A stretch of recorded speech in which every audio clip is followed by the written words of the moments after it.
I work at Bonds Grocery Company. They had a memo basically at the bottom of the pay stub encouraging people to help donate in many ways, whether it was blood, tissue, even organ donation. And it caught my eye, and at this time I kind of knew I wanted to do something. God was placing something in my heart, but I didn't know what. And so one day we were in a church group that I belonged to, and one of the ladies there said that her nephew needed a kidney. And I approached her after church and said, you know what, tell me a little bit more about your nephew.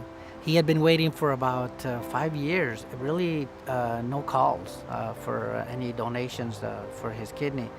And when I started the process, the interesting thing is that a couple of months later, he received a kidney. Then it was, in a way, it was a blessing, because not only did he get to help just one person, but he got to help out so many others just by him donating his kidney to one young lady. My transplant coordinator said, I'm so glad you want to continue on, because we really want to have you to donate. So eventually, through the whole process, they started explaining to me about the kidney chain program.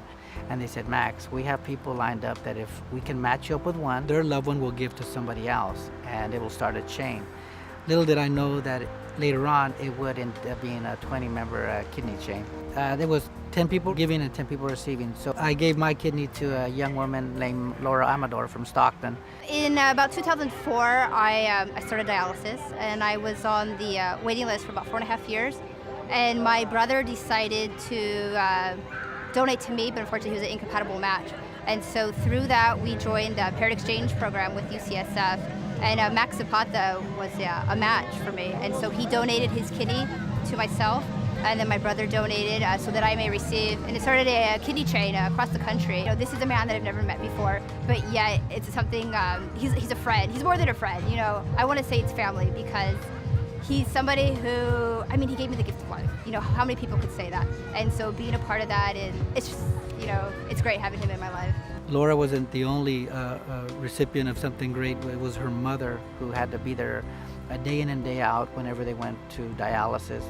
Her family, her dad, her brothers, everybody now feels very free. So you affect many, many lives, not just the one that receives an organ donor, but so it's a great, great thing.